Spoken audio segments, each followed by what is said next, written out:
Hey, and welcome back. This week, I'll be showing you how I throw and assemble these small teapots.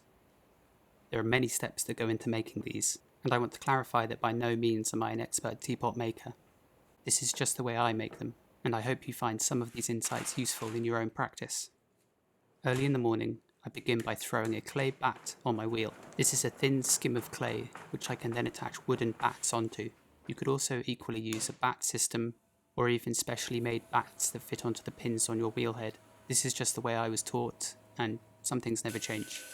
Once the rough layer of clay has been thrown, I blast it with a paint stripper until it's more or less leather hard. The reason we want it to be firm is that when we attach the batts, we don't want that process to alter the thickness of this bit of clay. As if this thin skim of clay were to get thinner and thinner each time we attach a batt and squash it down, my teapots too would progressively get slightly smaller with each one thrown. I then take this MDF batt, rub over some water onto one side, and tap center it firmly into place. The water really helps, as it turns to slip that quickly dries, which acts sort of like glue. Once the batt's firmly stuck in place, it's time to throw. The bodies of these teapots are thrown from 350 grams of clay, and their low, wide shape is really the reason I use batts, otherwise I'd just lift them off without one. Whenever I'm making pots that are lidded, the last part of the piece that I want to distort is the gallery, where the lid ends up being placed, so throwing them on a batt mitigates any potential tiny warps that might occur as I lift the pot off the wheel. Once the lump of clay has been centered, I use my index finger and my thumb to very gently push into the middle, making sure there's always a little bit of water inside, as if the clay dries out too much during this process, it can stick to your fingers, and in doing so you'll likely draw the ball of clay slightly off center, which will only exacerbate problems later when you're pulling up the walls and forming the gallery. I reach right into the bottom of the pot, and on the inside I use the pads of my fingers to push out against a squeezing knuckle on the outside. Once I've pinched my digits at the bottom, I gently pull the clay up with a very even and consistent motion. Out of all the steps that go into throwing a pot, this is definitely the one you don't want to rush. Above the pot, to the left, you can see a rubber pointer coming in. This is my throwing gauge, and this particular one was made by my friend and potter, Darren Ellis, whom I worked alongside when I apprenticed with Lisa Hammond. I'll show you how I set this later on, but essentially, the rubber pointer marks my height and diameter, so I have a point in space at which to aim for as I'm throwing, which is incredibly useful when you're doing repetition making. Once the rough shape is there, and the height, I can begin to refine the shape a little bit more. These little teapots have a sharp corner around their waist, yet I won't fully define that until near the end, as throwing such a sharp angle into a vessel can create a weak spot. Next, I start to collar in the rim, eventually aiming for an opening that matches a pair of calipers I have set to the right dimensions. I think whenever you're making lidded vessels, it's always better to leave yourself a little extra clay on the top section of the wall, as it's always better to have too much material to work from, rather than too little, and trying to create a gallery from too little clay is always a recipe for disaster. Once I think the gallery is more or less there, I take my pair of calipers and I see if they can fit inside the gallery. Once I know that measurement's correct, I can move on to the finishing procedures. First, I scrape away the excess clay at the base. Then, with a metal kidney, I offer it up to the pot. And then from the inside out, I push the clay out against the metal. I'm not pushing the metal into the clay, as that's another very easy way to deform the pot as you're working. As if you gouge in the metal tool, the chances that it'll catch on the clay are much higher. I then check with my calipers one last time. I then also scrape clean the batt using a rubber kidney. This is just to prevent too much slip accumulating on my wear boards later on. Plus, it's not a good idea to keep your throwing batts very wet, as that's one thing that can contribute to them warping long term. Here's how I adjust my throwing gauge. After I've thrown the initial shape, which is measured with a ruler to make sure that it's totally accurate, I then loosen this wing nut, adjust the arm so the rubber pointer meets exactly on the outside of the rim, then I firmly tighten it once again. And as you just saw, I can simply flip up the rubber pointer to get it out of the way if I need some more space, or if I'm lifting the pot off the wheel for instance. Then, I chamois leather the rim smooth, slide a wire underneath, and carefully lift the pot away. I tend to throw all of the teapot bodies, and then throw all of the teapot lids, and lastly the teapot spouts. I do it in this order because initially I take the measurement for the lids from the first thrown teapot, then I do the lids, and then I do the spouts. And I do the spouts last because they need the least time drying. The next step is to invert my pair of calipers so that I can measure the outer diameter of the flange on the lids. I also always give myself an extra millimetre or so. It's better having too much material to work from rather than too little, and this way I can trim them to fit perfectly rather than ending up with lids that are potentially slightly too loose and that rattle. Each lid is thrown from 100 grams of clay. Centering such a small amount like this can be rather tricky, and I end up using the palm of my hand to do most of the work. Once centered, I open up again like normal. What I'm throwing at the moment is the lid, but upside down. Once the inside is being compressed, I then divide the rim into two sections, like so. The corner created by these two parts will become the locating flange for when you place the lid on top of the teapot, and the lower section that you can see me pressing down with my thumb will become the outside of the lid, and the part that you actually see when the two pieces are put together. I then take my pair of set calipers and I check the diameter, and once I know that's correct, I can begin to clean up the lid, which again I do with a sharp metal kidney where I scrape away the excess slip, neatening up the corners. I'll be trimming all of these sections later, so they don't have to be perfect. I then take my chamois leather just to soften off some of the sharper edges and to compress the clay. Then I neaten up the outside by scraping away some of the excess clay. This also creates a dry area from which I'll be able to easily lift the lid away from. I slide a wire underneath, and then with dry fingers I carefully pry the lid off and set it aside with the others. For both lids and spouts, I always throw about 4 or 5 extra, just on the off chance I ruin a few, or for whatever reason one particular spout doesn't match one particular teapot. Having a few extra of these components means that I don't have to worry about ruining a few, and if I do, there are some backups. What you're seeing now is how I throw spouts off the hump of clay. Throwing off the hump is the term we use when you throw one singular pot off the top of a large mound of clay. For these spouts, I make sure the section of clay I'm working on is incredibly well centered, as essentially all I'm doing is collaring it into a finer and finer point, and in doing so you exaggerate any of the inconsistencies there might be in the clay. So before throwing these, I spend a long time spiral wedging the big mound of clay. Once the rough shape is there, I scrape away the outside slip. I then create a groove through which I'll slide my wire, and then carefully lift off the spout and place it to one side.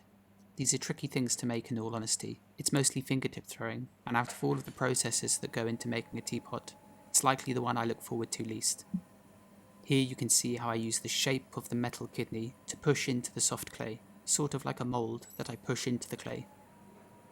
I then cut away the groove, and then using a wire I carefully slide it through. These are the last of the thrown components needed for the teapots.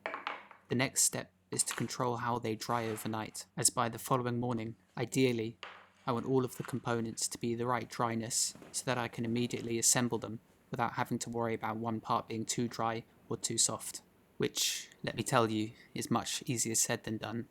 So sometimes, such as in this video, I had lots of bowls to also trim, so I flipped my lids over so the undersides could dry properly, and then I wrapped all my spouts up in plastic so they wouldn't dry out too much. Often in a busy studio, you are juggling around a few jobs, creating a few different runs of pots, and various other tasks, so inevitably some pieces go on hold for a while, but for teapots it can be quite a good opportunity because you can really take your time and make sure that all the components are really in the best condition for assembling and attaching to one another, rather than rushing it and just hoping for the best. But like anything, this is sort of a skill in itself, knowing when pots are best to be worked on, when they're the exact right firmness, when it's best to attach the handle, when it's best to trim, and so on. And this is one thing I'm continually asked about online. What kind of state is your clay in? When do you attach the spouts? And sadly, mostly it just comes down to experience and practice. There are no set rules. There's no one particular way of doing things. Every studio is different.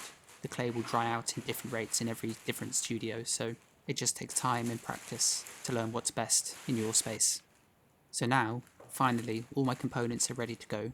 They're all nicely just on the slightly firmer side of leather hard, so let's begin assembling. The first step is to get the lid and body fitting perfectly, and I do this by first centering the lid onto the wheel and attaching it down with 3 small lumps of clay to keep it firmly in place. Then I can start to remove a tiny skim of clay from the locating flange. Once I've removed a little bit, I take the teapot body and I offer it up to the lid, just to make sure that it fits. Once I know that the teapot body and lid fit, I can start to trim the rest of the lid.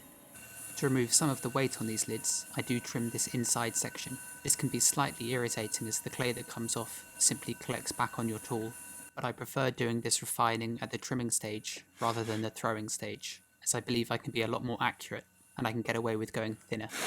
I should note, you'll probably be hearing me blow a lot in this video, and this is something I do simply to try and dislodge some of the bits of clay that end up getting stuck to the piece I'm trimming. The next step is to trim the teapot. First, I rub some water over the base, which I then use to stick the teapot firmly to the metal wheel head. The friction in combination with the water creates a slip, and again that acts as a sort of glue which holds the pot in place.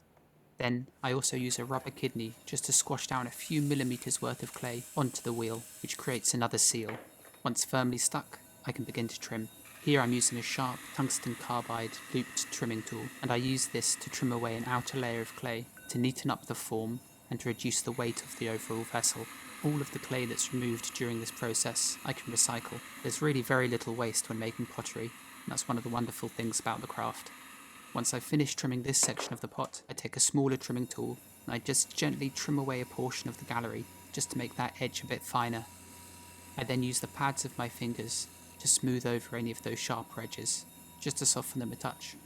Then I place the lid into the teapot, which I then mark with a pair of calipers and a needle at a specific diameter, just to make sure that all my lids are exactly the same. Then I can start trimming, and you'll notice two things. The first is that my left hand is constantly applying downward pressure on the lid. This stops it from moving slightly as I'm trimming, and it also stops it from jumping up, which it can do. The other thing to notice is that both of my hands are constantly touching one another as I'm trimming. This helps to keep my hands very steady when trimming, which is what they need to be, as all it takes is one wrong movement to accidentally gouge away more than you wanted. Next, I'll start to trim the top of the lid. Here I'm doing a number of things. First, I'm removing the wiring off marks that are left over from when I wired off the lid from the wheel. I also trim a slightly concave surface so that the glazes can pool nicely on the lid. And perhaps most importantly, I pierce in this small hole, which is very useful as it pulls in air as you're pouring out the tea, which prevents it from glugging, which means it'll pour better too. And lastly, I just go over this area with the edge of a sharp metal kidney. Not to burnish it completely smooth, more so just to remove any prominent turning marks there could be. Then, I flip the lid over, as I still need to do some cleaning up on this underside, especially the outer diameter, where a little bit of clay can sometimes get folded over, which you see me removing now. And also the exit wound, from where I pierced the hole, that needs to be cleaned up too, which I do with just a tiny turning tool and then the edge of the hole piercer itself. These little details might seem inconsequential, but I think these are the really important, small, subtle finishing touches that make all the difference. Next, I'll begin to trim the underside of the teapot, and this I'll do in two stages. This first round I do when the teapot's still attached to the wheel like this, but in a moment I'll flip it upside down and finish it properly. To remove the firmly stuck teapot from the wheel, I just slide in a metal knife underneath. Then, making sure the wheel head is clean, I can place the lid back down and the teapot on top of that. I tap center the lid back into place and once again firmly secure it with 3 little balls of clay. When I push these down, I'm not pushing the clay firmly against the lid, rather I'm pushing the clay firmly downward onto the metal, and I let what gently squashes against the lid be the clay that holds it in place. Occasionally I'll use a bottle cap, like this, which I center and then I push down through. This distributes the weight of my fingers pushing down, sort of like when you lie down on thin ice to stop it collapsing. As the bases of these are quite thin, if I were to firmly push in one small spot, there's a chance I could create an unwelcome indent in the clay. So, using this simple bottle cap helps to prevent that. Once the lower half of the walls have been trimmed, I can begin to trim the base. First, I trim a beveled edge onto this bottom corner. This removes what would otherwise be a sharp corner of clay from the base of the teapot, which would inevitably be chipped as the vessel is placed on the table, into cupboards, and so on. And finally, once again, using a sharp metal kidney, I give the clay a little bit of a burnish. And lastly, I take my maker's mark, which I impress into the clay. This is my signature, essentially. It's what identifies this specific pot as being made by me. I carved this stamp by hand, from a small block of porcelain clay. It was then solidified in the kilns at Mayshill Pottery, head first down in a lump of wadding, to protect the delicate incised F. That's all it is. A little runic mark. And that now means that the teapot and lid are finished, which means it's time to attach the spout and then pull the handle afterwards. I have some extra tools on this board that I move over onto my wheel, and then I can begin the careful procedure of slicing off the spout, holding the teapot, and attaching the two parts together, which again is a process that's better not to be rushed. I go and fetch one of my leather-hard spouts, and then using a very sharp, fine wire, I slice it off at a specific angle. The angle at which I cut changes depending on the shape of the teapot. Then, I take a sharp knife, and I begin to cut away some of the insides of the spout, making it thinner. Personally, I prefer to remove the excess clay at this stage with a knife, rather than spend unnecessarily long throwing them very delicately and incredibly thin. This is another step where the firmness of your clay is very important, as if you try to slice it away when it's too soft, the clay will simply just stick to the blade, and it becomes a really impossible task. Then, I use a diddler, which is the technical term for a sponge on a stick, or so I've been told. I dip this in water and then wring it out fully, and then I insert it into the spout and twist it around like this. This makes the interior walls completely smooth all the way around, and removes any knife marks there might be. And then I use a fingertip, just to smooth off the clay one more time. I then roughly place the spout onto the teapot, and then score all around it with a sharp potter's needle, which creates the area where I'll be piercing the holes. Which is the next step. I take a slightly larger hole piercer than before, and carefully, one by one, pierce a series of small holes. I do this entirely by eye, and for this size of teapot, I find that 4 in the middle followed by 3 either side seems to do the job very well. For all the exit wounds for these holes, I won't clean them up until the pot is completely bone dry, and I have a coarse sponge on a stick which I simply insert into the teapot and rub the backs of the holes, which removes any excess burrs of clay. I then use a knife on the front to do the same thing more or less, just to clean off the face. Then I use the back end of my potter's needle just to round off the holes, to neaten them up and to remove any burrs of clay that might be inside them too. Ideally I want them to be as smooth as possible, as when I'm glazing these, any burr of clay is potentially something glaze can snag on, which could then lead to creating a blockage. I then take my leather-hard spout, and for a moment I just dip the base of it in water. This causes the clay to soften and makes it much easier to blend and join onto the teapot in a moment. At first, I just simply score all the way around the holes. These help create a very strong join between the teapot body and the spout, but I don't worry about putting any slip on, as the base of the spout is already wet enough. I carefully position it, apply a little pressure, and then spend a moment or two just doing a few checks. I need to make sure that the spout is springing from the teapot at the correct angle, and also I need to make sure that it's perfectly lined up with the holes inside. Once I'm happy, then I can begin to blend in the clay of the spout into the teapot body. Initially I just use my finger and my thumb to smooth the clay in, which I try to do in a very natural way. I want the spout to look as if it's simply grown out of the teapot vessel, rather than looking like it's just been stuck on. So I take my time with this, making sure that it looks right. Once I'm happy with that rough finish, I move on to using a diddler, just to smooth it all off. This creates a join that's almost seamless. The only problem is that when you sponge clay like this, it reveals all the little specks of sand that the clay contains. That's only if you are using a grogged clay. This means that after I'm done sponging, I have to spend some time burnishing with my fingertips, like you see here. This process pushes all the little specks of sand back into the clay body and makes it much smoother. And that's it for the teapot and the spout. Next, it's time to pull the handle, which apart from throwing the lid is likely the second fastest part of this process. First, I begin with a large block of clay, which I pull using lots of water into a longer strap handle shape. With every pull, I grip firmly at the top and pull all the way down to the bottom, the entire time making sure that I never release pressure before my hand is well past the end of the clay. And if I ever feel that my hand is dry or the clay is dry, I make sure that I use some more water immediately. I then take the long length of clay and lay it out one by one like this, cutting off small blanks of clay. Each one of these rough shapes will then be attached to the teapot and pulled again, so it doesn't matter at the moment that I'm placing them practically one on top of the other or touching, as these are only going to be refined further once they're finally attached to the teapots and pulled. In the warmer months, I'll stack up these little blanks of clay so they don't dry out too much, as I like to attach them to the teapots when they're very soft. The firmer they get, the more difficult they are to blend nicely into the teapot, and you'll also have a more difficult time pulling them. You might have to work with a more delicate hand as you work with softer clay, but if you can control it, it'll reward you, as your handles will look far fresher and you'll also have a much easier time pulling them. So to attach them, I score a little part on the teapot, and then dab that area with a touch of water.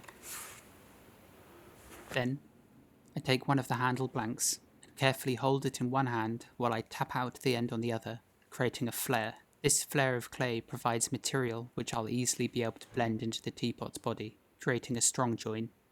I take the blank in one hand and I push it onto the scored area with one hand inside the teapot to brace it too.